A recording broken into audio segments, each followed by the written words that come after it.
es el testigo de todo lo que sucedió. O sea, demolieron la casa, lo que fue el centro clandestino, y quedó el árbol porque estaba en el medio del patio. Y es lo que perdura en este lugar.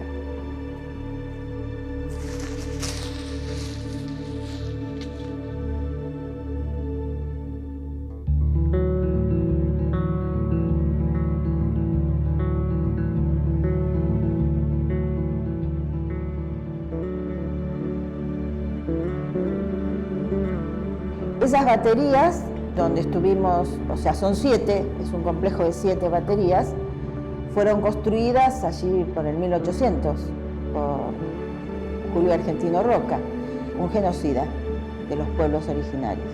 Y bueno, esas mismas baterías fueron utilizadas tantísimos años más tarde por otros genocidas para exterminar a un grupo de militantes políticos, ¿no? Nos dimos cuenta, los que hicimos la inspección ocular, reconocimos como el lugar donde estuvimos secuestrados la 7ª batería. Está dentro del predio de la base naval Puerto Belgrano, donde están las viviendas para los marinos, sus familias, donde está el hospital, donde están las baterías, donde, bueno, está el casino de suboficiales, que es toda una ciudad dentro de la ciudad de Punta Alta, ¿no? Pero las baterías están ahí adentro, por lo tanto, para poder entrar a ese lugar había que ingresar por el lugar central, por las barreras que te abren para ingresar a la base naval Puerto Belgrano.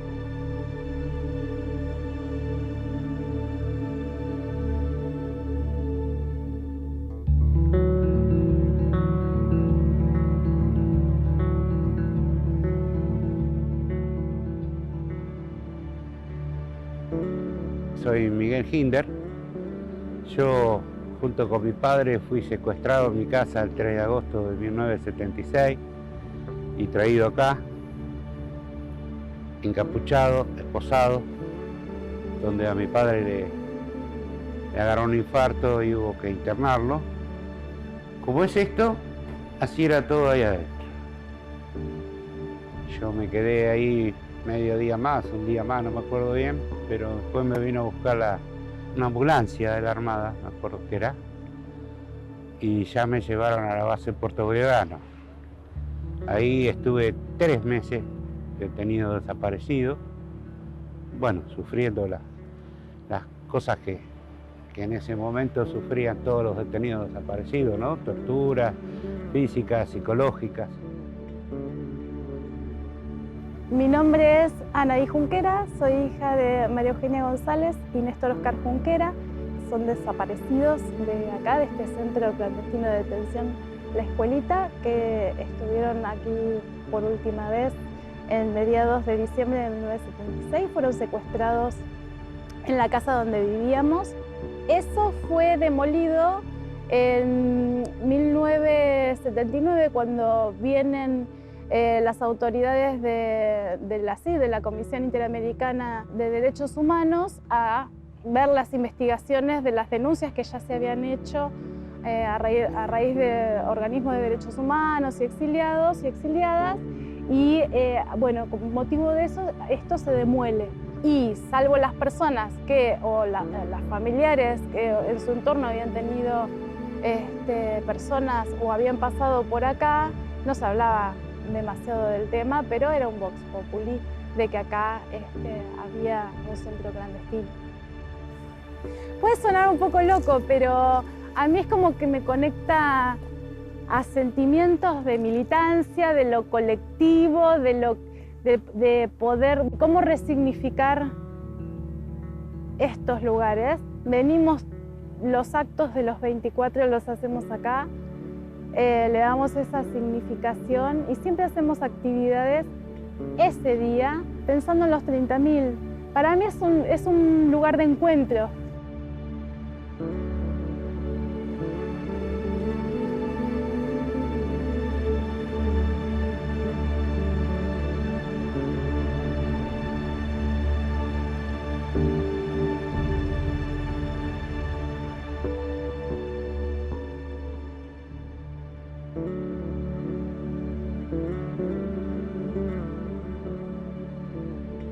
Bueno, mi nombre es María, soy hija de Eduardo Bastañaga y de Isabel Juana Forteza.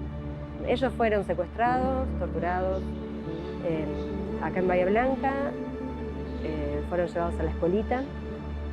Los tuvieron secuestrados unos días y después los liberaron. Y luego, digamos, de todo haber vivido todo este calvario, empiezan a armar la familia. Entonces nosotros nacemos en un contexto en donde hubo terrorismo, hubo miedo, hubieron hechos de violencia callados, mucho silencio, mucho miedo. Y puntualmente el no saber a ciencia cierta, producto de las violaciones que sufrieron en el centro de detención, saber si mi hermana verdaderamente era hija de mi papá, y eso nos destrozó, digamos, porque no solamente dar cuenta del calvario, sino todo lo que vivió como madre, mi hermana como hija, nosotros como familia. Bueno, el ADN confirma la paternidad de mi padre, pero bueno, es una pieza más en este terrible proceso que uno intenta de alguna manera empezar a sanar.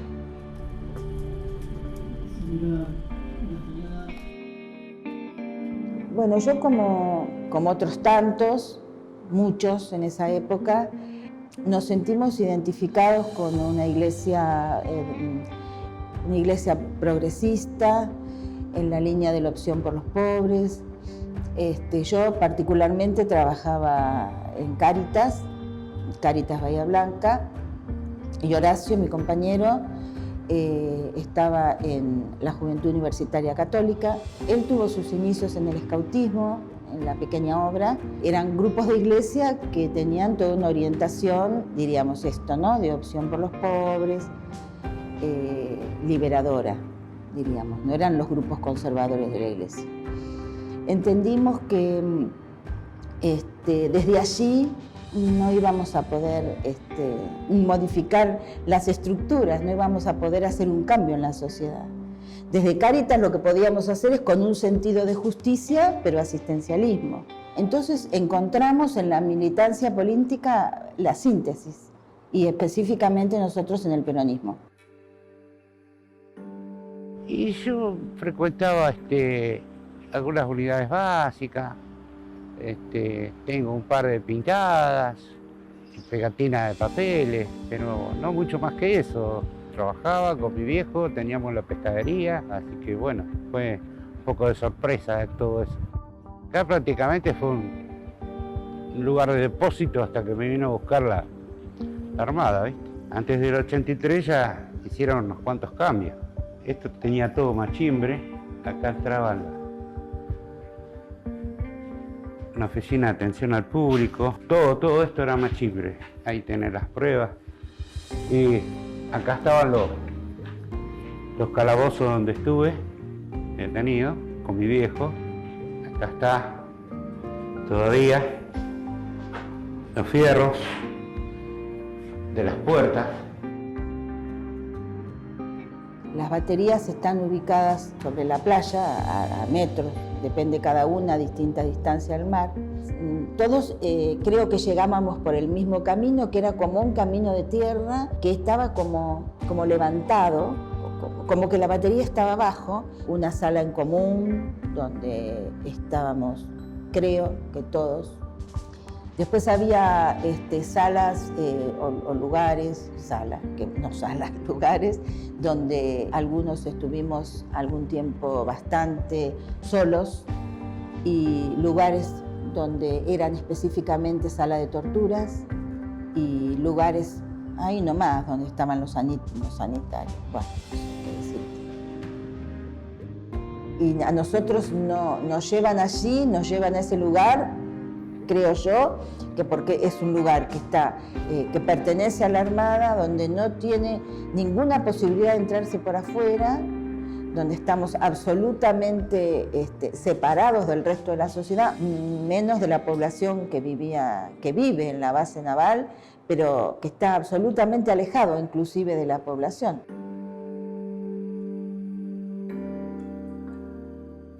A mí me liberan el 17 de noviembre del 76, 47 días estuve secuestrada.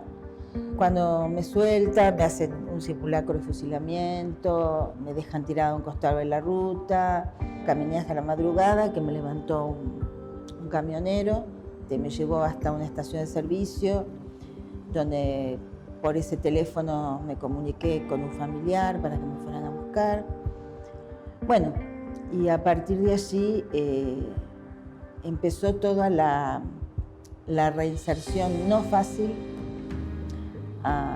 Por supuesto, doy gracias a Dios que me liberaron, ¿no? Un día determinado me dan cosas para afeitarme, me dan un uniforme de fajina de la Armada, me dejan bañar, era como para que se me arregle un poco el cuerpo, supongo yo. Hasta que me llama Molina, que era el jefe de inteligencia de Marina, y me dice que me iban a soltar, que ahí no pasaba nada, que me olvide de todo y que me porte bien. Yo, por supuesto, le dije todo que sí, y salí afuera de la base así como estaba, como pude. Llegué a un teléfono y pedí por favor para avisarle a mi viejo que me fuera a buscar, y así pasó. Mi viejo zafó del infarto y bueno, ya después de eso mi vida nunca fue igual. Te cambia toda la mentalidad.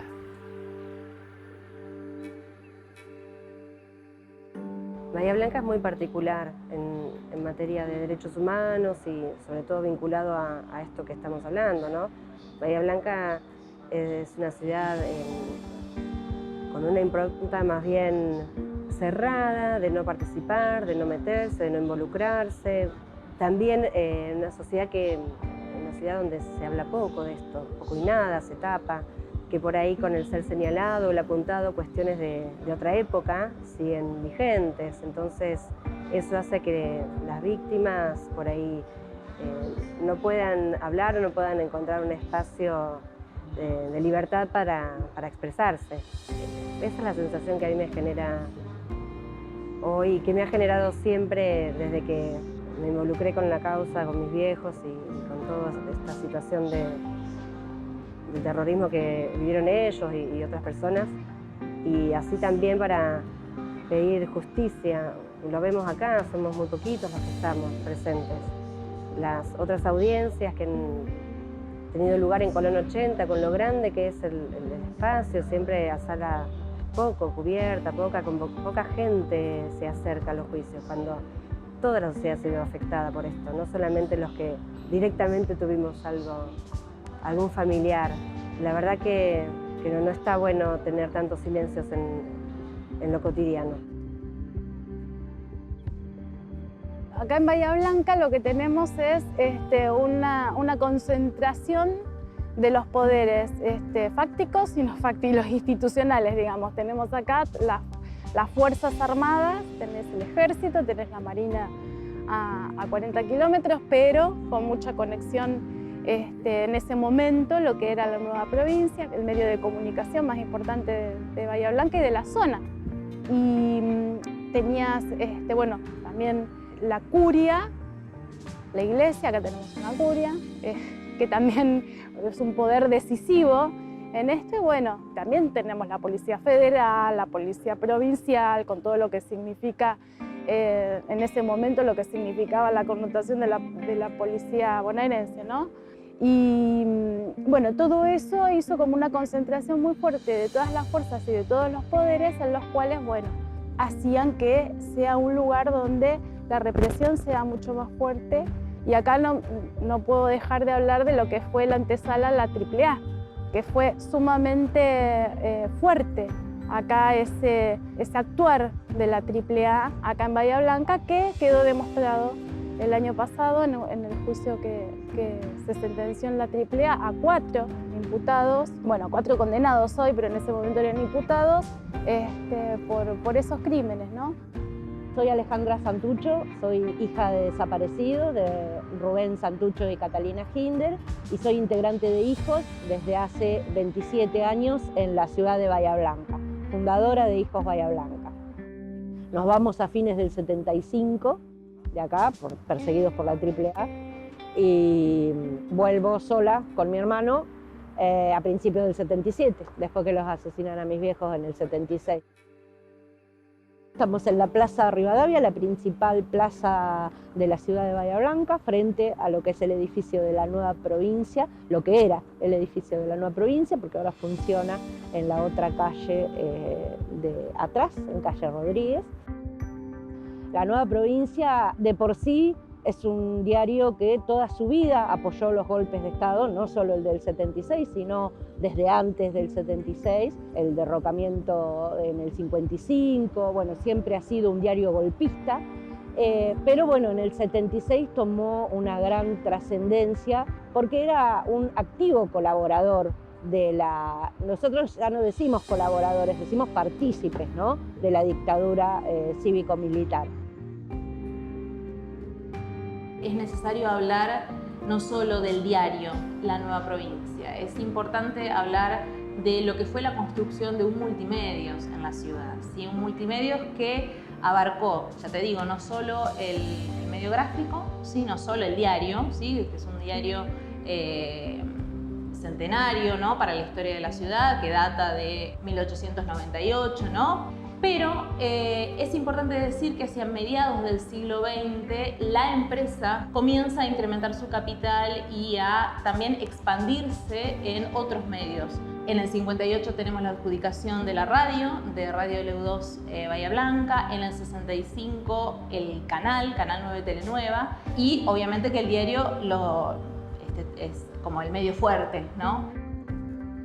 La gente se despertaba a la mañana con la radio, escuchando Panorama a las 6 de la mañana y se acostaba a la noche con la última palabra del cura. Acá tenemos la iglesia también al lado pegadito, la iglesia está pegadita a lo que es el edificio de la nueva provincia, que eso también es muy simbólico en la ciudad, ¿no?, frente a la plaza principal de la ciudad, ¿no?, lo que tiene que ver con los poderes civiles.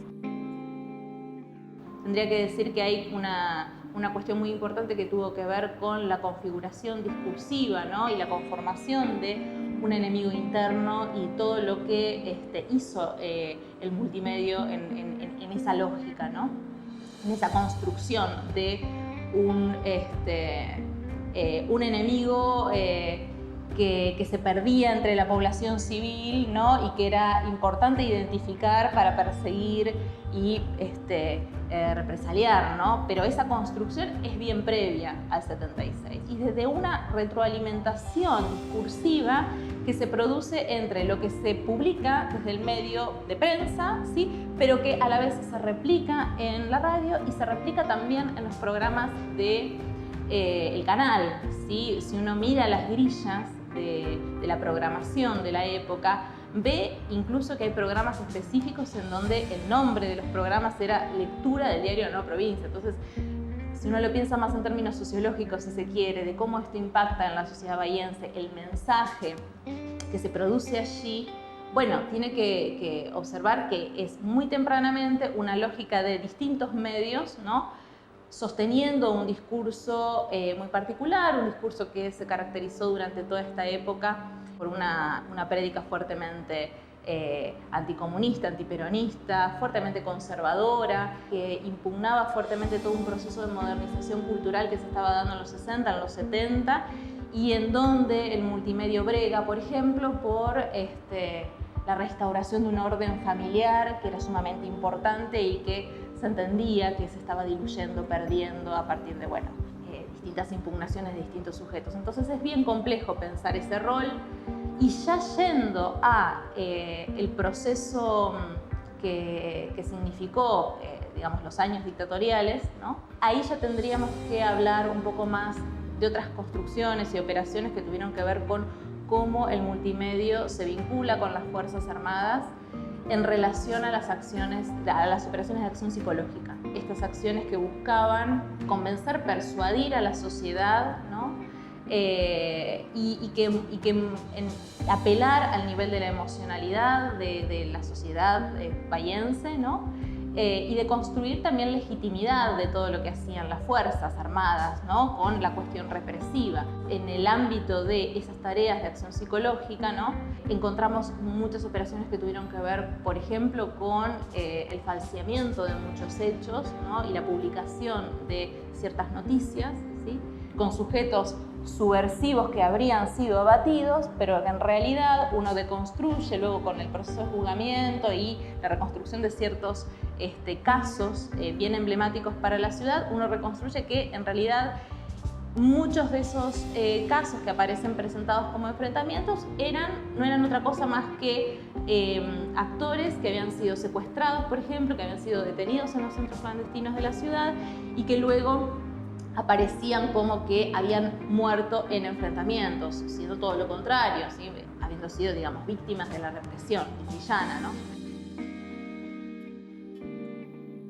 El rol activo, tanto de sus directivos como de muchos de sus periodistas de ese momento, trascendía lo meramente periodístico, ¿no? Los fiscales, hay una parte de la acusación en que cuentan que a veces parecía que hacían futurología, porque a veces publicaban lo que iba a pasar, ¿no? Eso daba cuenta también de la cercana relación que tenían y cómo sabían lo que el ejército, la armada, la marina iba a actuar o lo que iba a hacer en la ciudad, ¿no? Esa es una también de las cuestiones que se le endilgan al diario La Nueva Provincia. Sus periodistas salían de acá y se metían en el 5º Cuerpo de Ejército, como por ejemplo Cachero o Salvador Fernández, sin esconderse, esto era público.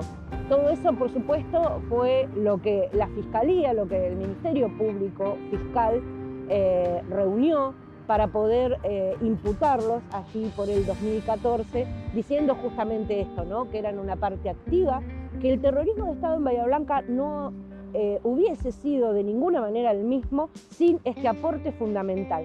Así lo dice Fiscalía, ¿no? El aporte fundamental de lo que tuvo que ver la Nueva Provincia.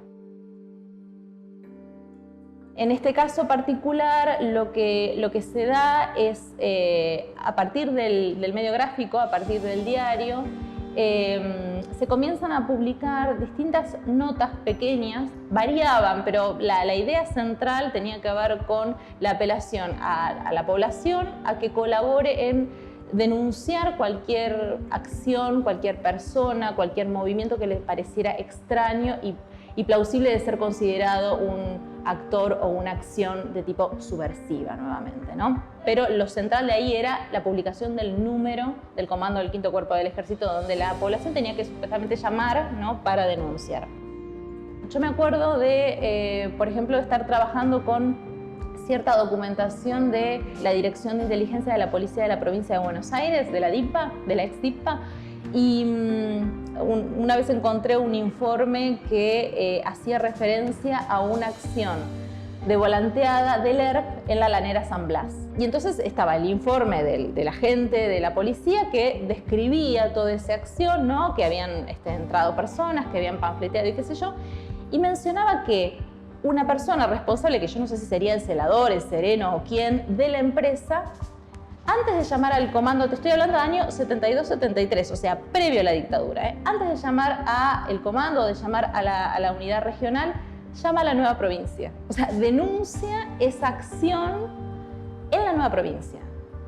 También podríamos hablar de otras cuestiones que tienen que ver ya con empezarlo a mirar desde otro punto de vista, ¿no? Desde un punto de vista de la lógica más empresarial, ¿no? Porque allí habría mucho que decir también en torno a cómo fueron los vínculos, por ejemplo, con sus propios trabajadores y cómo opera, o cómo funcionó también esa construcción del enemigo interno vinculado a ciertos actores, obreros organizados, ¿sí?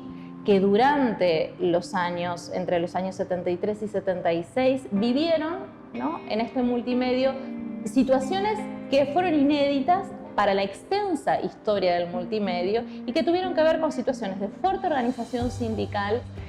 Esto se agudiza durante estos años, ¿no? En el año 75 hay una instancia muy, muy profunda de esta conflictividad que significa toda una digamos, una unificación del reclamo y de una multisindical que se da hacia septiembre, octubre del 75 y que tiene como expresión, por ejemplo, que el diario no sale a la venta durante muchísimos días, o que los propios empresarios tenían que salir a leer los comunicados y los informativos porque los trabajadores hacían o quite de colaboración o estaban en paro, ¿no?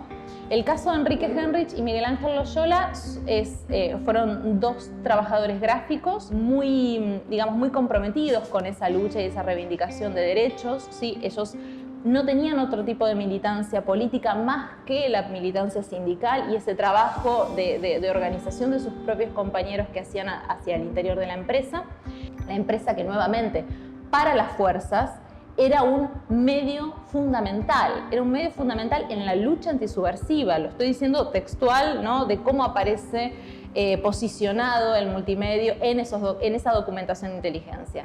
La empresa da parte de la propia documentación que conforma el registro burocrático digamos, de cualquier empresa privada, ¿sí? lo otorga, lo proporciona a las fuerzas navales y militares de la zona, información que fue clave para que se conformen esos documentos de inteligencia que no van a hacer otra cosa que señalar las personas y esto nuevamente textual, a ralear del diario, en un informe que es como bastante emblemático, que lo hacen los servicios de prefectura. Se despliega una lista de más de 20 personas, de más de 20 trabajadores, que son como los indicados como los problemáticos, ¿sí? Y los dos que encabezan esa lista son Enrique Henrich y Miguel Ángel Loyola. Esto es un informe que está datado 2 días antes del golpe, ¿sí? La represión acá en Bahía Blanca comenzó con la AAA, un tiempo bastante antes, que lo que formó fue la antesala para que después llegue el golpe, ¿no? Ya naturalizada esa violencia, y bueno, se persiguió a miles y miles de militantes, de estudiantes. Queda como súper contundente en un proceso judicial donde vos ves todo eso condensado y todos los testimonios juntos. Y esto de que antes, por ejemplo, porque se trabajó mucho dentro de lo que era la Universidad Nacional del Sur, que la Universidad Nacional del Sur fue el escenario de todos los acontecimientos y crímenes de la AAA, fue el victimario, porque tenías al rector como máximo exponente de eso, y su patota, que es lo que quedó expuesto, y además las víctimas, porque ahí estaban profesores, profesoras y muchísimos alumnos. Y ver cómo antes de ese actuar la universidad era de una manera totalmente diferente a lo que actualmente hoy es la universidad, y cómo a partir de estos hechos criminales que lograron silenciar a toda esa comunidad estudiantil o de claustro, no solamente estudiantil, sino que a toda la sociedad. Y me parece a mí como muy simbólico y reparador es que ese juicio se hizo en la Universidad Nacional del Sur. Bueno, y después eso cómo fue armando otro relato de mucho miedo, terror por supuesto, y que hoy continúa. La Universidad Nacional del Sur no es lo mismo que era antes, y en toda la sociedad. En el año 2014, te contaba al principio, la Fiscalía puede imputar por delitos de lesa humanidad al único que queda vivo, que es Vicente Massot. Su madre falleció y su hermano Federico, que también fue director del diario, fallecieron los dos. La imputación tiene tres vertientes, digamos: el asesinato de los dos obreros gráficos, Henrich y Loyola. Por otra parte, esta acción psicológica del diario, ¿no? Esta necesaria acción para que se lleve adelante el terrorismo de Estado en la ciudad de Bahía Blanca. Y por otro lado, el aporte fundamental que hizo la nueva provincia para imponer en la sociedad, que tiene un poco que ver con la acción psicológica, pero con 35 casos específicos de personas asesinadas y desaparecidas en la ciudad, donde la nueva provincia, antes de que el ejército lo comunicara, ellos ya estaban publicando lo que había sucedido, ¿no? Los famosos falsos enfrentamientos, la lucha contra la subversión tal cual la dictaba el ejército. La imputación hecha por la Fiscalía en el año 2014, bueno, condujo a una serie de situaciones que nosotros decimos, como pasó en Bahía Blanca, no tomó una trascendencia como si hubiera pasado en lugares donde, en Buenos Aires, por decir, ¿no? Que tuviera más prensa, porque fue un escándalo del lawfare lo que hicieron sobre todo con el juez que lo llamó indagatoria. Primero que los jueces que tenían que llamar a Massot, Ulpiano Martínez, se excusaba, le decía a la Fiscalía que no había pruebas, que no lo iba a llamar. Eso llevó a que nosotros como organismos y la Fiscalía recusáramos a este juez y fuéramos al Consejo de la Magistratura y fuera apartado por obstaculizar las causas por delitos de lesa humanidad. No quiso llamar a declarar a indagatoria ni a Massot ni al obispo de Bahía Blanca por encubrimiento a un cura que estaba prófugo y que sin embargo la curia de acá de Bahía Blanca le pagaba el sueldo todos los meses. Vino un tramo, el juez Ramos Padilla, acá en Bahía Blanca, encontró un desastre en el juzgado y el que tomó la causa de Massot para llamarlo a indagatoria fue el juez Álvaro Colefi. Álvaro Colefi lo llama, efectivamente, logramos que pueda ser llamado 2 veces en 2 oportunidades a declaración indagatoria y después tenía que resolver. Bueno, por supuesto, en ese interín se le armó causas al juez entre medios bahienses y el Poder Judicial, que había entregado unas escuchas de otra causa, de una causa de drogas muy conocida en la ciudad, y con eso lo logran sacar del medio de un plumazo, queda fuera, automáticamente sube un abogado de la matrícula del Colegio de Abogados, Pontet, y se lee la causa en un fin de semana de más o menos, no sé, 300 y pico, 400 hojas, y dictamina que la falta de mérito para Massot. A partir de ahí empieza todo una apelación, la Fiscalía apela. En síntesis, la Corte tuvo la causa casi 5 años para que el año pasado, en apenas 3 renglones, la volviera a Bahía Blanca diciendo que no les competía a ellos resolver eso. Lo que eso indica es, bueno, primero la complicidad del Poder Judicial, ¿no? Pasó algo muy parecido con Blaquier, y después, bueno, por supuesto, todo lo que tiene que ver con el poder mediático también, ¿no? Que así lo hizo posible en ese momento. Si algo habría que decir con los Massot es que han sido siempre coherentes en su pensamiento, ¿no? Porque si uno recorre sus editoriales, sus noticias, sus tapas, seguían sosteniendo un apoyo al golpe militar, hasta hace muy poco. De hecho, cuando muere Macera, el diario saca una tapa haciéndole loas a Macera. Y bueno, y se produce una gran marcha incluso de repudio de las organizaciones sociales, políticas, de derechos humanos en la ciudad, a las puertas del diario La Nueva Provincia, repudiando esa famosa tapa, ¿no? Soy Ayelén Durán, miembro de la Red por el Derecho a la Identidad Bahía Blanca. Junto con Hijos Bahía Blanca trabajamos siempre articuladamente dentro de la Mesa por el Juicio y Castigo, con demás organizaciones políticas, hace 10 años en esta ciudad que es difícil, ¿no? Para trabajar lo que es la memoria colectiva, pero creo que también allí damos batalla haciendo actividades para durante todo el año trabajar por la memoria. Creo que es importante los archivos, las producciones audiovisuales que se dan para mantener viva la memoria, para tener registro sobre lo que nos atraviesa y lo que nos sucede, y también como testimonio y legado a las generaciones futuras, ¿no? Pero también sabiendo lo que atravesamos y las luchas que hubo en la ciudad, ¿no? Como parte también de la memoria colectiva.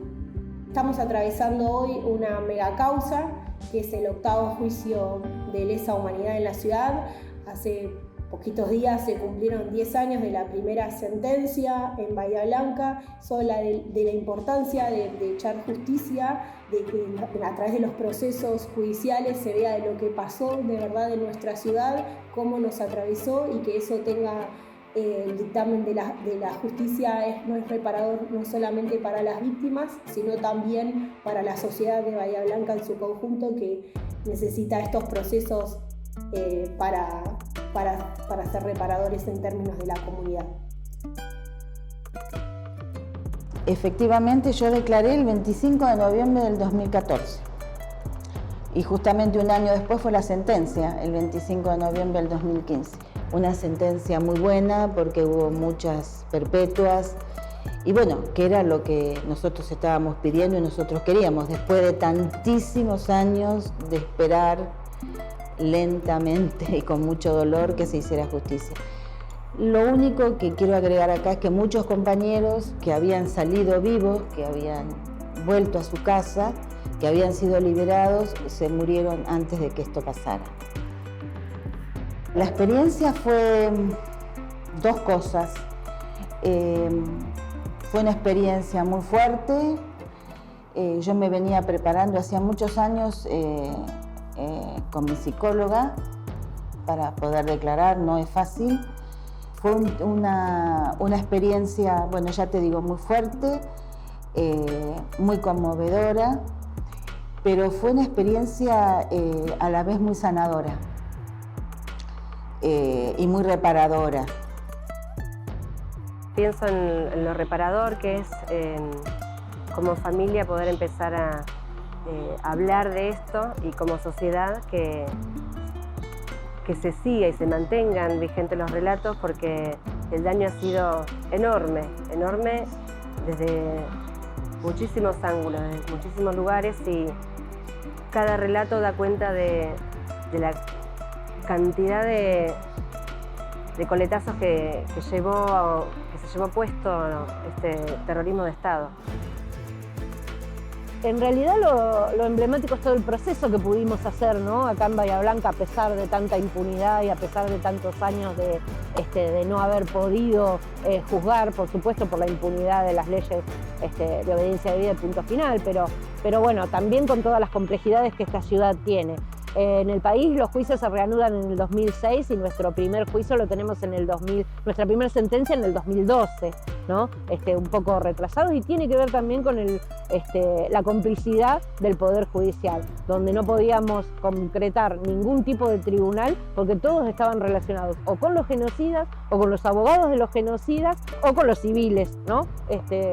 Implicados. Así es que decir que hoy en día estamos transitando el 8º juicio en Bahía Blanca, para nosotras es muy importante, para Hijos, somos querellantes como agrupación y creemos que estamos casi, digamos, en el límite de lo que tiene que ver con los juzgamientos por una cuestión que tiene que ver con la impunidad biológica. Los genocidas se mueren, los familiares se mueren, las víctimas, los testigos, pero creemos que el proceso que se ha podido transitar, que sigue siendo silenciado en la ciudad, para nosotros creemos que es muy importante y que la historia también pasa por ahí, ¿no? Sobre todo por lo que tiene que ver con las víctimas y los testigos, más allá de los juzgamientos, ¿no? Más allá de las sentencias.